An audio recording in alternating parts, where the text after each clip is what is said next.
कल्याणाद्भुतगात्राय कामितार्थप्रदायिने श्रीमद्वेङ्कटनाथाय श्रीनिवासाय ते नमः। जन्माद्यशैतन्मादितरशास्त्रीविघ्नेश्वर तेने ब्रह्महृदयादिको मुह्यन्ति यं सूर्यः तेजोवारिमृतामृतामिलिमुच्यसर्गोंशः धाम्ना स्वेन सदा निरस्वकं सत्यं परं धीमहि। निगमकल्पतरुवललितं शिवमुखाद्यं संवितं पिबत भागवतं रसमालयं मुहुरहो रसिका भो भावुकाः। श्रीमद्भागवते अद्यगतप्रारम्भे किञ्चित् पूर्वकथानुवादः। ಕೃಷ್ಣ ಉದ್ದವರಿಗೆ ಅನೇಕ ವಿಧವಾದಂಥ ಅನೇಕ ಪ್ರಶ್ನೆಗಳನ್ನು, ಜನಸಾಮಾನ್ಯರಿಗೆ ಬರುವಂತಹ ಒಂದು ಪ್ರಶ್ನೆ ಏನೇ ಉಂಟು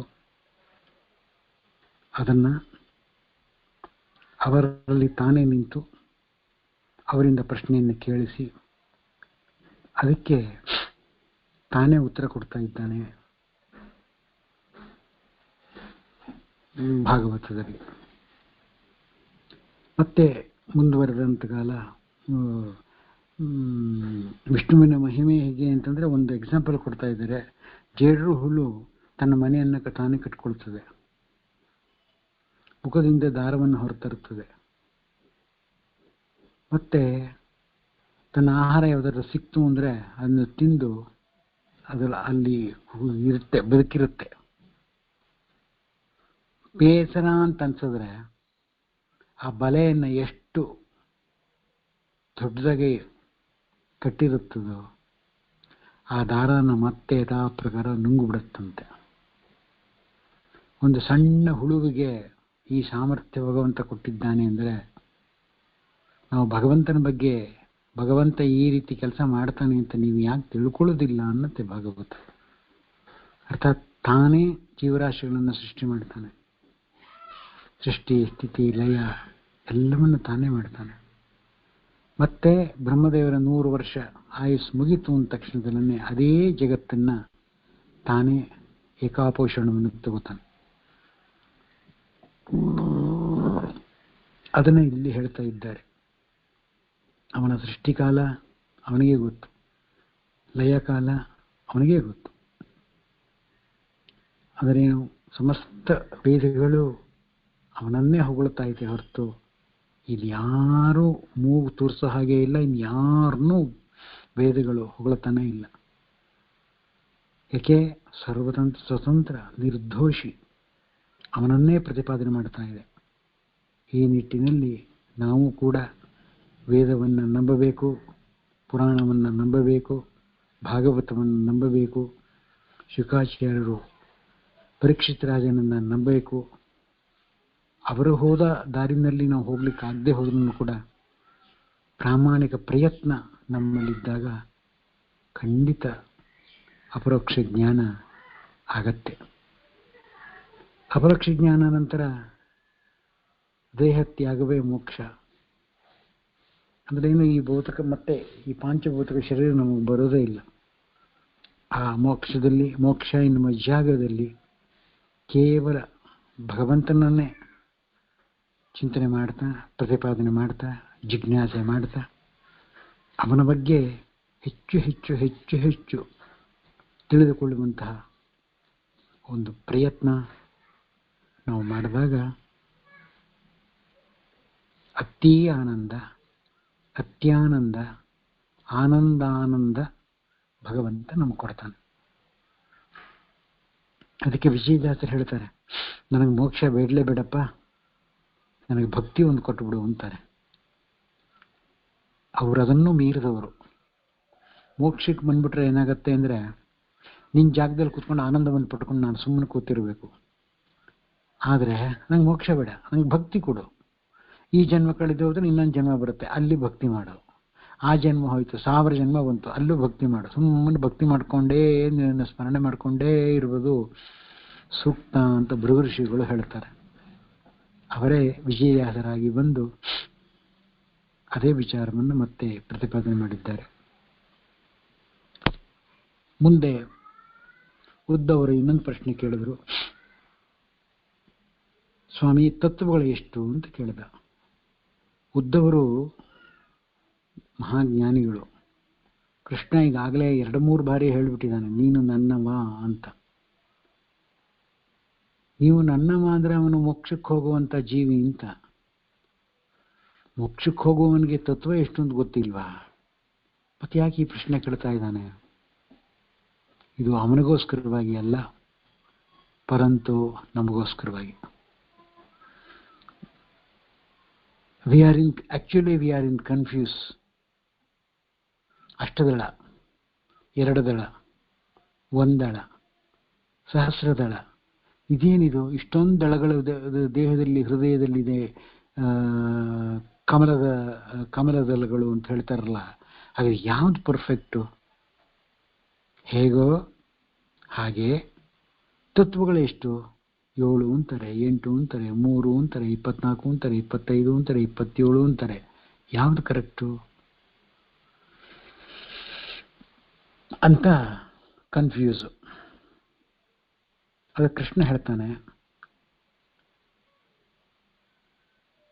ಜ್ಞಾನಿಗಳು ವ್ಯತ್ಯಾಸವಾಗಿ ಹೇಳ್ತಾರೆ. 24 ತತ್ವ ಅಂತಾರೆ, 6 ತತ್ವ ಅಂತಾರೆ, 7 ತತ್ವ ಅಂತಾರೆ, 9 ತತ್ವ ಅಂತಾರೆ. ಹಾಗಾದ್ರೆ ಯಾವುದು ಪರ್ಫೆಕ್ಟು? ಜ್ಞಾನಿಗಳ ವ್ಯತ್ಯಾಸದ ಹೇಳುವುದರಲ್ಲಿ ವ್ಯತ್ಯಾಸ ಕಂಡಂತೆ ಕಾಣ್ತದೆ, ಅದರದ್ದು ವ್ಯತ್ಯಾಸ ಅಲ್ಲ. ಏಕೆಂದರೆ ನಮಗೆ ಅದನ್ನು ತಿಳಿದುಕೊಳ್ಳುವ ಸಾಮರ್ಥ್ಯ ಇಲ್ಲ, ಇನ್ನೂ ನಮಗೆ ಮೆಚ್ಯೂರಿಟಿ ಆಗಿಲ್ಲ. ಆ ಮೆಚ್ಯೂರ್ ಆಯಿತು ಅಂತಾದರೆ, ಆ ಮೆಚ್ಯೂರಿಟಿ ಇಲ್ಲದೆ ಇರೋದರಿಂದನೇ ಈ ಸಮಸ್ಯೆ.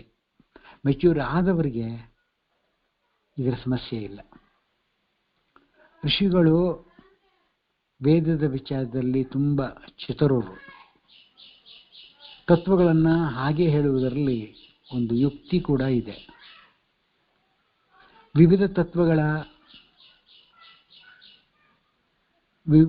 ತತ್ವಗಳನ್ನು ಯಾಕೆ ಹೇಳ್ತಾರೆ ಅಂದರೆ, ಒಂದು ಪ್ರಾಮಾಣಿಕವಾಗಿ ನೈಜವಾದಂಥ ವಿಚಾರವನ್ನು ಹೊರಗೆ ಇಡ್ತಾ ಇದ್ದಾರೆ. ಯಾಕೆ? ಭಗವಂತನಲ್ಲಿ ಅವರಿಗೆ ಅತೀವ್ರವಾದಂಥ ಭಕ್ತಿ. ಅವರಲ್ಲಿ ಅಹಂಕಾರ ಹಿಂಕಾರ ತಿಳಿಸಬಾರದು, ಮಾಡಬಾರದು ಅನ್ನೋದು ಇಲ್ವೇ ಇಲ್ಲ. ಆದರೆ ನನಗೆ ಕೃಷ್ಣ ಹೇಳ್ತಾ ಇದ್ದಾನೆ, ಆದರೆ ನನಗೆ ಅವರು ಹೀಗೆ ಹೇಳ್ತಾ ಇದ್ದಾರಲ್ಲ ಅಂತ ವಿರೋಧ ಖಂಡಿತ ಇಲ್ಲ. ಅದರಿಂದ ಜ್ಞಾನನೇ ಅಭಿವೃದ್ಧಿ ಆಗತ್ತೆ ಅನ್ನುವ ಕಾನ್ಸೆಪ್ಟ್ ಕೃಷ್ಣ ಹೇಳ್ತಾ ಇದ್ದಾನೆ. ಅಂದ್ರೇನು? ಅವರು 24 ತತ್ವ ಅಂತ ಹೇಳಿದ್ರು ಒಂದೇ, 5 ತತ್ವ ಅಂತ ಹೇಳಿದ್ರು ಒಂದೇ, 9, 7, 6, 4, 11, 28 ಏನು ಬೇಕಾದರೆ ಹೇಳಲಿ, ಅದು ಸರಿಯಾಗಿಯೇ ಇರ್ತದೆ. ಆದರೆ ಅದನ್ನು ಅನಲೈಸ್ ಮಾಡುವಂತಹ ಸಾಮರ್ಥ್ಯ ನಮಗಿಲ್ಲದೆ ಇರೋದ್ರಿಂದ ಅಯ್ಯ ಬಿಡು ಅಂತಬಿಡ್ತೀವಿ ನಾವು. ಇದು ಹೇಗೆ ಈ ಸಮಸ್ಯೆಗಳನ್ನು ಬರುತ್ತೆ ಅಂದರೆ, ಭಗವಂತ ಏಕ ಅಂತ ಹೇಳ್ತಾ ಇದ್ದೀವಿ, ಏಕಮೇವ ಹರಿ ಅಂತ ಭಾಗವತ ಹೇಳ್ತಾ ಇದೆ.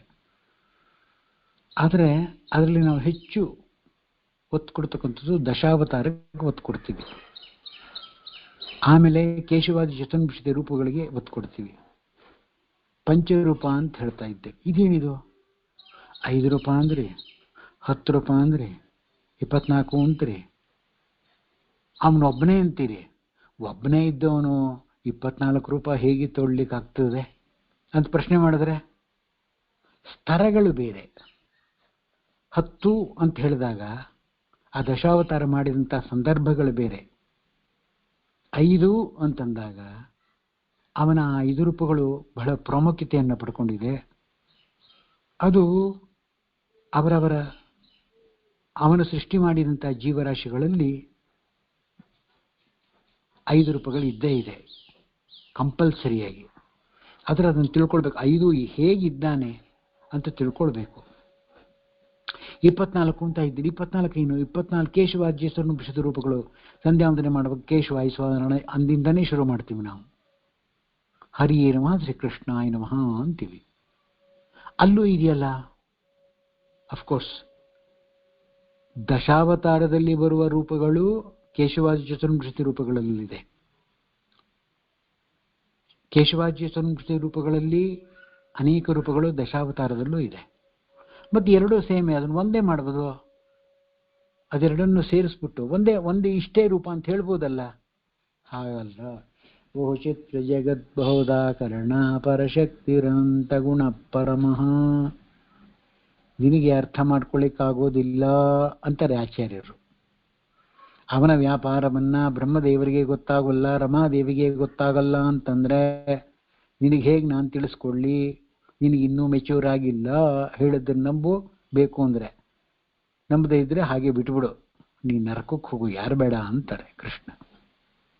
ಇದನ್ನು ಆಚಾರ್ಯರು ಅದಕ್ಕೋಸ್ಕರವಾಗಿ ದ್ವಾದಶ ಸ್ತೋತ್ರದಲ್ಲಿ ಬಹುಜತ್ರ ಜಗದ್ಬಹುದಾಕರಣ ಪರಶಕ್ತಿರ್ನಂತ ಗುಣ ಪ್ರಮಃ ಅಂತ ಹೇಳ್ತಾರೆ. ಸರಿ, ಉದ್ದವರು ಇನ್ನೊಂದು ಪ್ರಶ್ನೆ ಕೇಳಿದ್ರು. ಕಾರ್ಯತತ್ವದಲ್ಲಿ ಕಾರಣತತ್ವ, ಕಾರಣತತ್ವದಲ್ಲಿ ಕಾರ್ಯತತ್ವ ಪ್ರವೇಶ ಮಾಡೋದರಿಂದ ವಕ್ತೃವಿನಲ್ಲಿ ವಿವಕ್ಷ ತತ್ವಗಣನೆ ವ್ಯತ್ಯಾಸ ಉಂಟಾಗತ್ತೆ. ಋಷಿಗಳೆಲ್ಲರೂ ಇದು ಹೇಗೆ ಸಾಧ್ಯ ಅಂತ ಹೇಳ್ತಾರೆ. ಅಂದ್ರೇನು? ಕಾರ್ಯತತ್ವ ಬೇರೆ, ಕಾರಣತತ್ವ ಬೇರೆ. ಕಾರಣದಲ್ಲಿ ಕಾರ್ಯತತ್ವ ಮಿಂಗಲ್ ಆಗತ್ತೆ, ಕಾರ್ಯತತ್ವದಲ್ಲಿ ಕಾರಣತತ್ವ ಪ್ರವೇಶ ಆಗತ್ತೆ. ಈ ವ್ಯತ್ಯಾಸಗಳಿಂದ ಗಣನೆಯಲ್ಲಿ ಕೂಡ ವ್ಯತ್ಯಾಸ ಆಗತ್ತೆ. ಋಷಿಗಳೆಲ್ಲರೂ ಈಶ್ವರನು ಜೀವ ಭಿನ್ನ ಅಂತ ಒಪ್ಕೊಂಡಿದ್ದಾರೆ. ನಾವು ಬೇರೆ, ಭಗವಂತ ಬೇರೆ. ಜೀವ ಅನಾದಿ, ಭಗವಂತ ಅನಾದಿ. ಅವಿದ್ಯಾ ಕಾಮಕರ್ಮಗಳಿಂದ ಭಗವಂತ ಪರತಂತ್ರನಾಗಿದ್ದಾನೆ. ಅವನಿಗೆ ರೂಪದ ಜ್ಞಾನವಾಗಲಿ, ಅವಿದ್ಯಾ ಪರಮಾತ್ಮನ ಅಪರೋಕ್ಷ ಜ್ಞಾನಿ ಆಗಲಿ ತಾನಾಗಿ ಅವನಿಗೇನು ಹುಟ್ಟೋದಿಲ್ಲ. ಅವನಿಗೆ ಇಲ್ಲವೇ ಇಲ್ಲ. ಇದೆಲ್ಲ ಅಪರೋಕ್ಷ ಜ್ಞಾನ ಸಾಧನೆ ಮಾಡಬೇಕು ಗಿಡಬೇಕು, ಅದೆಲ್ಲ ಜೀವರಾಶಿಗಳಿಗೆ ಹೇಳ್ತಾ ಇರೋದಷ್ಟೇ ಹೊರತು ಭಗವಂತನಿಗೆ ಅಲ್ಲ. ಮುಕ್ತಿಪ್ರದನಾದ ಭಗವಂತನಿಗೂ ಈಶ್ವರನಿಗೂ, ಈಶ್ವರನ್ನೇ ಭಗವಂತ. ಆದರೆ ಮುಕ್ತರಾಗುವವರು ಜೀವರಾಶಿಗಳು. ಹಾಗಾದರೆ ಅವರಿಬ್ಬರು ಅಲ್ಲಿ ಸಮಾನ ಅಲ್ಲ. ಮೋಕ್ಷದಲ್ಲೂ ಭಿನ್ನತೆ ಇದೆ.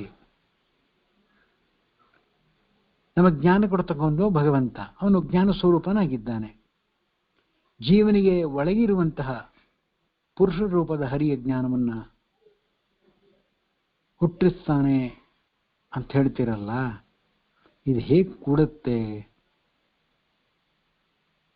ಅಂದ್ರೆ, ಜನ್ಯಜ್ಞಾನ ಸತ್ವಜ್ಞಾನದಿಂದ ಹುಟ್ಟತ್ತೆ. ವಿಷ್ಣುವು ಜೀವನ ಸ್ವರೂಪ ಜ್ಞಾನವನ್ನ ನಿಯಮಿಸ್ತಾನೆ. ಆದರೆ ಭಕ್ತ್ಯಾದಿ ಸಾಧನವನ್ನ ಮಾಡಿದ ಜೀವರಿಗೆ ಪುರುಷರೂಪಿ ಪರಮಾತ್ಮ ಪ್ರಾಕೃತ ಜ್ಞಾನವನ್ನ ಹುಟ್ಟಿಸ್ತಾನೆ.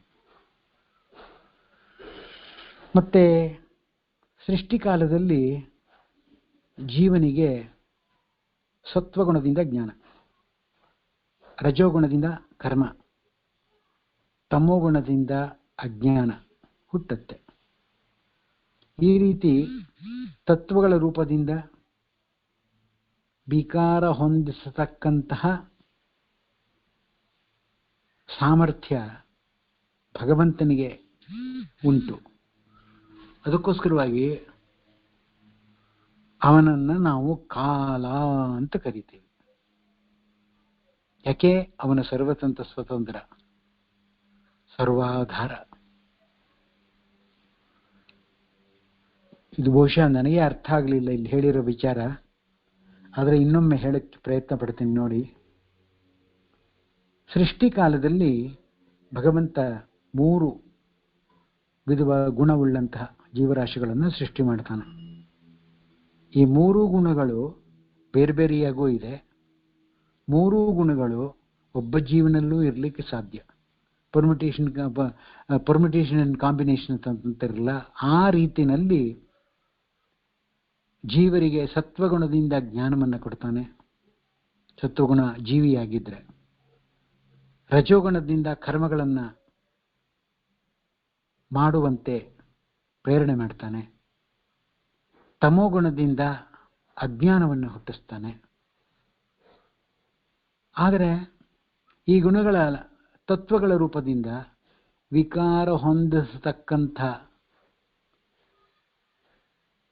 ಒಂದು ಕಾರ್ಯ ಭಗವಂತ ಮಾಡ್ತಾನೆ. ಅದೇ ಕಾಲ ಅಂತ ಹೇಳ್ತಾ ಇದ್ದಾರೆ.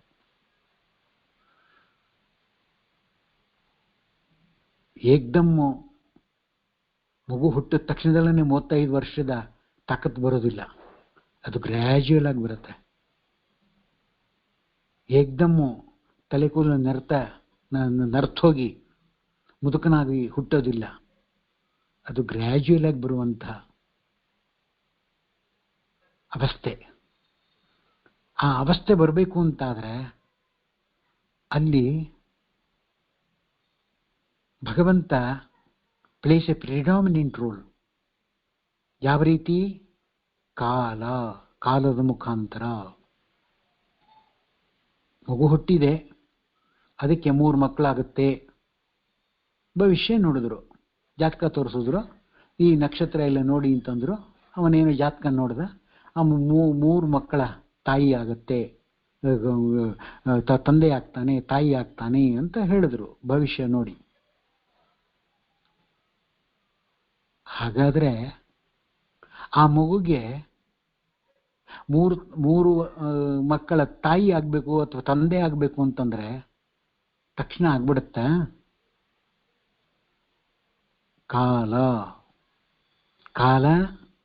ಕಾಲಾಂತರ್ಗತ, ಕಾಲನಿಯಾಮಕ, ಕಾಲಾತೀತ, ತ್ರಿಕಾಲಜ್ಞ. ಆ ಕಾಲಕ್ಕೆ ಕಟಿಬದ್ಧವಾಗಿದ್ದಾನೆ ಭಗವಂತ. ಏಕೆ? ಅವನೇ ಕಾಲ.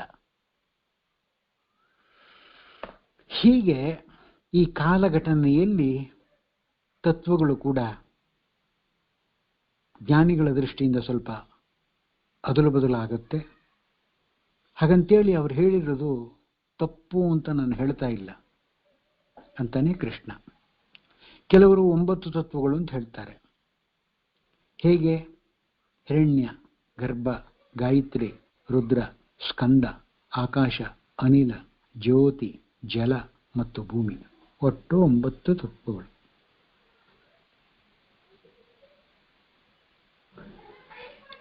ಇದರಲ್ಲಿ ಈ ಹೇಳಿದಂಥ ಈ 9 ತತ್ವಗಳಲ್ಲಿ ಸತ್ವ, ರಜಸ್, ತಮಸ್ ಎಂಬತಕ್ಕಂಥ 3 ಗುಣಗಳು, 3 ತತ್ವಗಳು ಅದರಲ್ಲಿ ಇನ್ಕಾರ್ಪೊರೇಟ್ ಆಗಿಬಿಟ್ಟಿದೆ. ಅದೇ ರೀತಿ 7 ತತ್ವ ಅಂತಾರೆ. ಅದೇನಿದು 7 ತತ್ವ?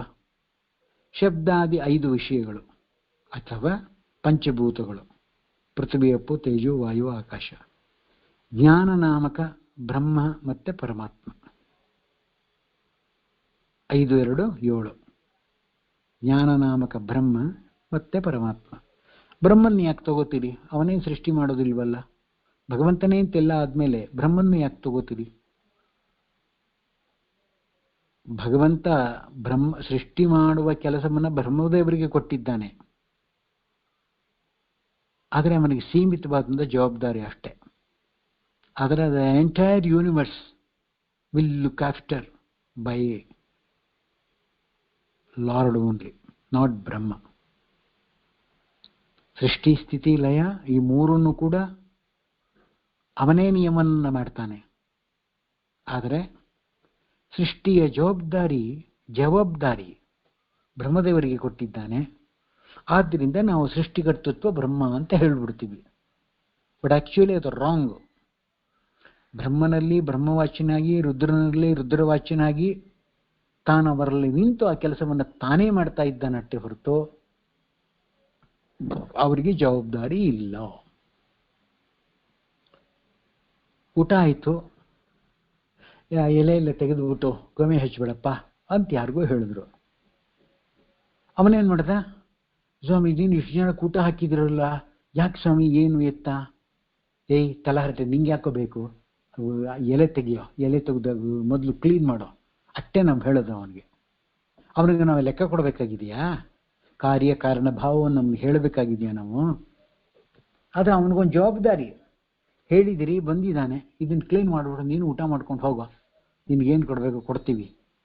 ಹಾಗಂದಾಕ್ಷಣ ಎಂಟೈರ್ ಕಾರ್ಯಕ್ರಮದ ಜವಾಬ್ದಾರಿ ಅವನ ಮೇಲೆ ಬಿತ್ತು ಅಂತನ ಅರ್ಥ. ಹೇಗೋ ಹಾಗೆ ರುದ್ರನಿಗೂ ಬ್ರಹ್ಮನಿಗೂ ಕೊಟ್ಟಿರುವಂಥ ಜವಾಬ್ದಾರಿ ಅಷ್ಟೇ ಅಂತ ತಿಳ್ಕೊಳ್ಬೇಕು ಅಂತ ಆಯ್ತು. ಇನ್ನು 6 ತತ್ವಗಳು ಯಾವುದು?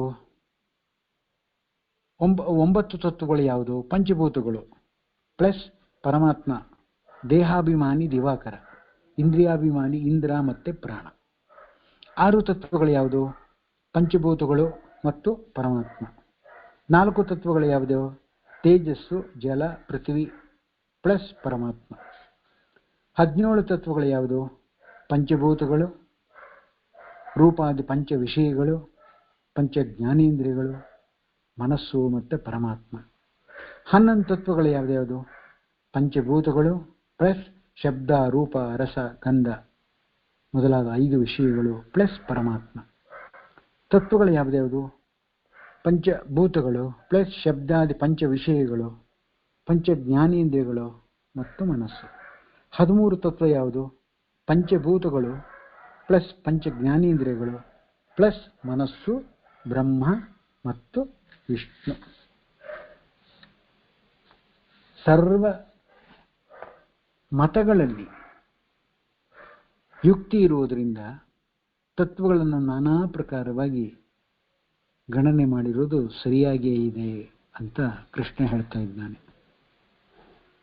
ಮತ್ತೆ ಇದನ್ನು ಹೇಳಿದ ಮೇಲೆ ಉದ್ದವರಿಗೆ ಇನ್ನೊಂದು ಪ್ರಶ್ನೆ ಬಂತು. ಪ್ರಕೃತಿ ಮತ್ತೆ ಪುರುಷ ಇವರಿಬ್ಬರೂ ಸಮಾಂತ ತೋರ್ತಾ ಇದೆಯಲ್ಲ, ಈ ಭ್ರಾಂತಿಗೆ ಕಾರಣ ಏನು ಅಂತಾನೆ. ಪ್ರಕೃತಿ ಪುರುಷ ಅಲ್ಲ, ಪುರುಷ ಪ್ರಕೃತಿ ಅಲ್ಲ. ನಾವು ಪ್ರಕೃತಿಗೆ ನಾವು ಹೊಂದಿಕೊಂಡಿದ್ದೀವಷ್ಟೇ. ನಾವು ದೇವರಲ್ಲ, ದೇವರು ನಾವಲ್ಲ.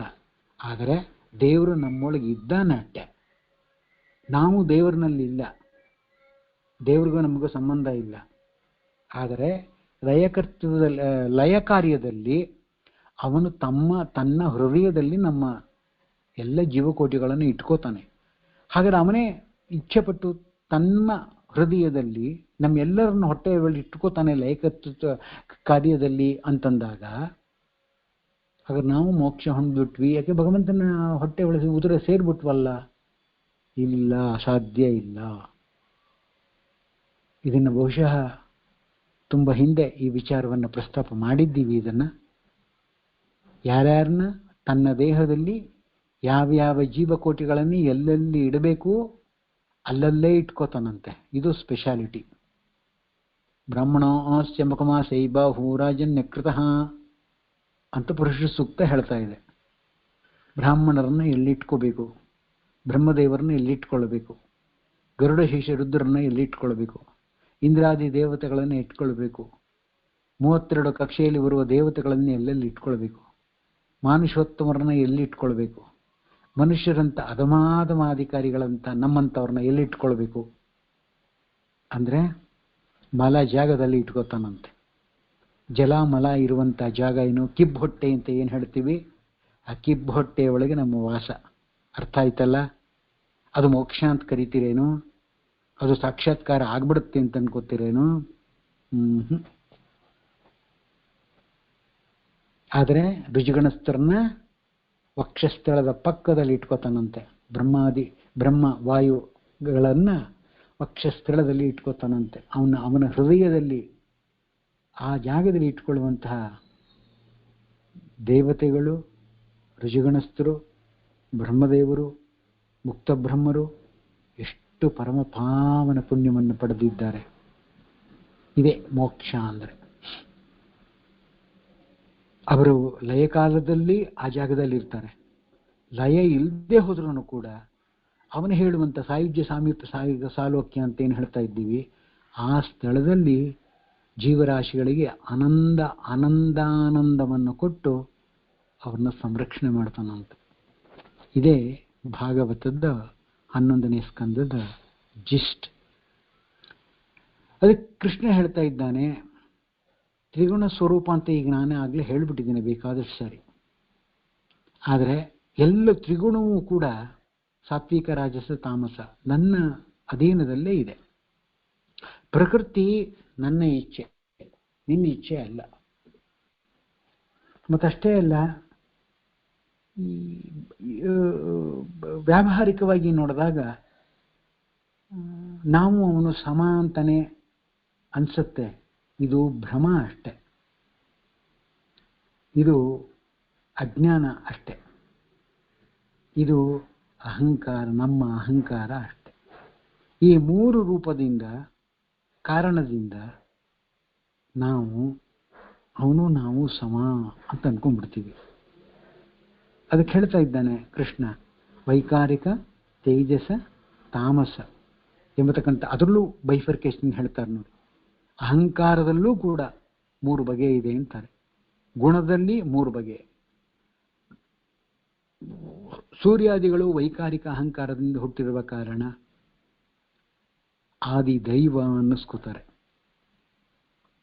ತೈಜಸ ಅಹಂಕಾರದಿಂದ ಚಕ್ಷು ಇಂದ್ರಿಯಗಳು ಹುಟ್ಟಿರುವುದರಿಂದ ಆಧ್ಯಾತ್ಮಿಕ ಅಹಂಕಾರ ಅಂತ ಕರಿತಾ ಇದ್ದೀವಿ. ತಾಮಸ ಅಹಂಕಾರದಿಂದ ದೇಹದ ಹೊರಗಿರುವ ರೂಪಾದಿ ವಿಷಯಗಳು ಹುಟ್ಟಿರುವುದರಿಂದ ಆದಿಭೂತ ಅಹಂಕಾರ ಅಂತ ಕರಿತಾ ಇದ್ದೀವಿ. ನೋಡಿದ್ರೆ ಎಷ್ಟೊಂದು ಬೈಫರ್ಕೇಶನ್ ಇದೆ. ಅಜ್ಞಾನ, ಅನ್ಯಥಾಜ್ಞಾನ ಇವು ಅಹಂಕಾರ ತತ್ವದಿಂದಲೇ ಹುಟ್ಟುತ್ತೆ. ಹಾಗಾದ್ರೆ ಇಲ್ಲೊಂದು ಪ್ರಶ್ನೆ, ಅಜ್ಞಾನ, ಅನ್ಯಥಾಜ್ಞಾನ ಅಹಂಕಾರ ತತ್ವದಿಂದ ಹುಟ್ಟಿದೆ ಅಂತ ಹೇಳ್ತಾ ಇದ್ದಿರಲ್ಲ, ಹಾಗಾದರೆ ಅಹಂಕಾರ ತತ್ವವು ಎಲ್ಲಿಂದ ಹುಟ್ಟಿತು? ಮಹತ್ತತ್ವದಿಂದ ಹುಟ್ಟಿತು. ಆ ಮಹತ್ತತ್ವಕ್ಕೆ ಅಭಿಮಾನಿ ಯಾರು? ರಮಾದೇವಿ. ಅದನ್ನೇ ನಾವು ಪ್ರಕೃತಿ ಪ್ರಕೃತಿ ಪ್ರಕೃತಿ ಅಂತೀವಿ. ಜನರಲ್ ಆಗಿ ಪ್ರತಿಯೊಬ್ಬರೂ ಕಾಮನ್ ಟೆಂಡೆನ್ಸಿ ಏನು ಅಂದರೆ ಪ್ರಕೃತಿ ನೇಚರಲ್ ಅಷ್ಟೇ. ಏನು ನೇಚರು? ಆ ನೇಚರ್ಗೇನು ಕೈ ಕಾಲು ಮೂಗು ಏನು ಇಲ್ವಾ? ಅದು ಹೇಗೆ ಅಂದ್ರೆ ಹಾಗೆ ಆಟ ಆಡುತ್ತಾ ಅದು? ಇಡೀ ವಿಶ್ವದಲ್ಲಿ ಕಳೆದ 15-20 ದಿವಸದಿಂದ ಧಾರಾಕಾರ ಮರಳೆ ಹುಯ್ತಾ ಇದೆಯಲ್ಲ, ಇದನ್ನು ತಡೆಯುವ ಸಾಮರ್ಥ್ಯ ಮನುಷ್ಯನಿಗೆ ಇದೆಯೇನು? ಕೇರಳದಲ್ಲಿ ಕೊಚ್ಕೊಂಡು ಹೋಗ್ತಾ ಇದೆ. ಎಲ್ಲ ನದಿಗಳು, ಎಲ್ಲ ಡ್ಯಾಮ್ ಬಾಗಿಲುಗಳನ್ನೆಲ್ಲ ಓಪನ್ ಮಾಡಿಬಿಟ್ಬಿಟ್ಟಿದ್ದಾರೆ. ಎಲ್ಲಿ ಹೋಗ್ತಾ ಇದೆಯೋ, ಬೀಳ್ತಾ ಇದೆಯೋ, ಮಳೆ ಬೀಳ್ತಾನೆ ಇದೆ. ನೀನು ಸೈನ್ಸ್ ಇಷ್ಟು ಅಡ್ವಾನ್ಸ್ ಆಗಿದೆ ಅಂತ ಹೇಳ್ಕೋತೀಯಲ್ಲ, ಅದನ್ನ ಯಾಕೆ ನೀ ತಡಿಬಾರ್ದು? ಅದನ್ನ ನ್ಯಾಚುರಲ್ ಪ್ರಕೃತಿ ಅಂತ ಹೇಳಿಬಿಟ್ಟು ತಲೆ ತಪ್ಪಿಸ್ಕೋತೀಯಲ್ಲ. ಪ್ರಕೃತಿ ದತ್ತವಾದಂಥ ಈ ಮಳೆ ಯಾವುದೋ ಒಂದು ಶಕ್ತಿಯಿಂದ ಬೀಳ್ತಾ ಇದೆಯಲ್ಲ, ಅದನ್ನು ತಡೆಯುವ ಸಾಮರ್ಥ್ಯ ಯಾಕೆ ಇಲ್ಲ ನಿನಗೆ? ಅದನ್ನು ತಡಿ ನೋಡೋಣ. ಮಳೆ ಜಾಸ್ತಿ ಆಗಿದೆ, ಮಳೆ ಬರೋದು ಬೇಡಪ್ಪ ಅಂತ ತಡಿ ನೋಡೋಣ, ನಿನಗೆ ಸಾಮರ್ಥ್ಯ ಇದೆಯಾ ಅಂತ. ಎಲ್ಲಿ ವಿಜ್ಞಾನ ರೀ? ಎಲ್ಲಿ ಸೈಂಟಿಸ್ಟು? ಎಲ್ಲಿ ಭಗವಂತ? ಎಲ್ಲಿ ತತ್ವ? ಅಜ್ಞಾನದಿಂದ ಅನತ್ಯಾಜ್ಞಾನ, ಅದರಿಂದ ಅಹಂಕಾರ ತತ್ವ, ಅಹಂಕಾರ ತತ್ವದಿಂದ ಮಹತ್ತತ್ವ. ಈ ಅಹಂಕಾರ ತತ್ವ ಹೇಗೆ ಬರುತ್ತೆ ಅಂದರೆ ಮಹತ್ತತ್ವದಿಂದ ಬರ್ತದೆ. ಆ ಮಹತ್ತತ್ವದಕ್ಕೆ ಅಭಿಮಾನಿ ಯಾರು?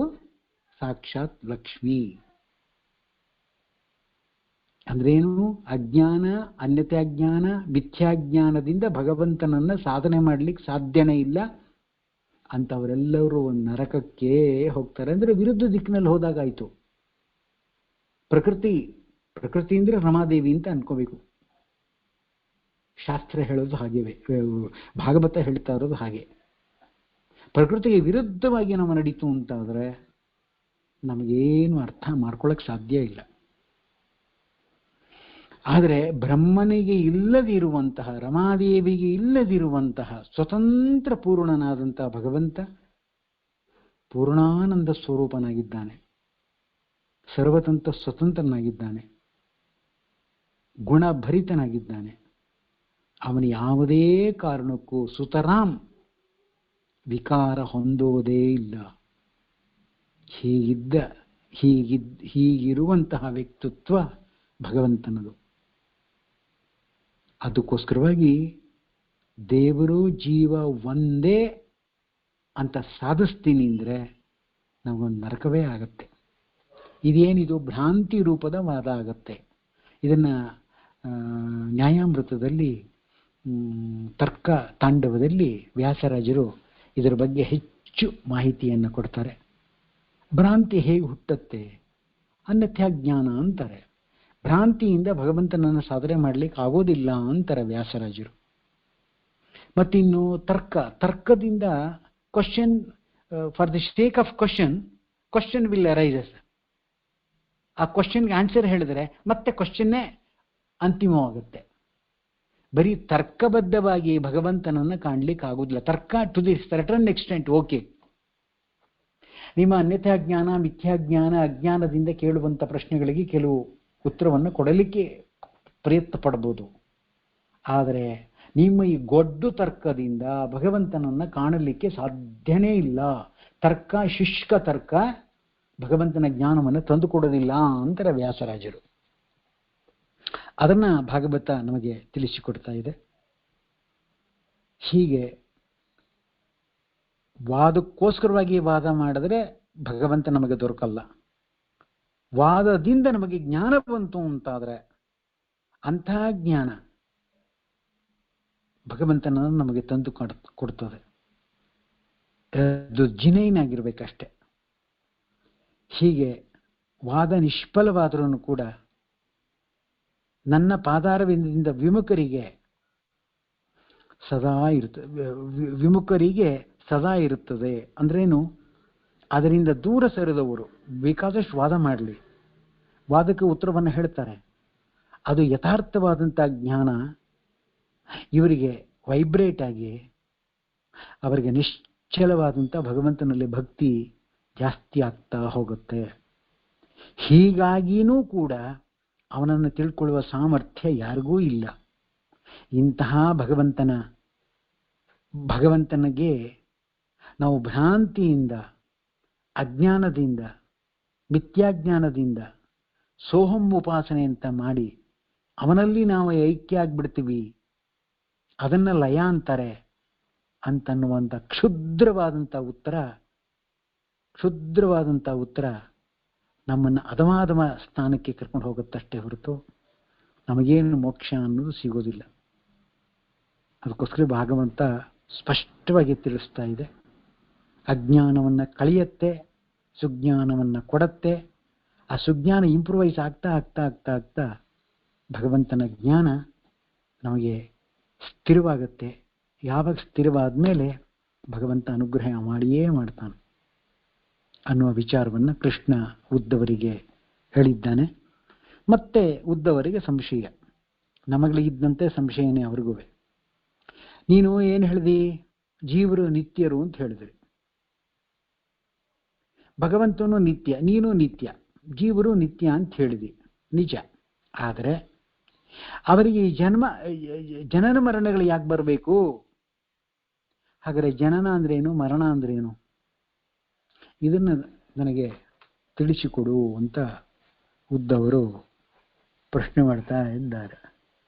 ಅದಕ್ಕೆ ನಾಳೆ ಇದಕ್ಕೆ ಉತ್ತರ ಹೇಳ್ತೀನಿ ಅಂತ ಕೃಷ್ಣ ಮುಂದೋಡಿದ್ದಾನೆ. ಶ್ರೀಕೃಷ್ಣಾರ್ಪಣಮಸ್ತು, ಮಧ್ವೇಶಾರ್ಪಣಮಸ್ತು. ನಾಳೆ ಮತ್ತೆ ಮುಂದುವರಿಸುವ. ಶ್ರೀಕೃಷ್ಣ.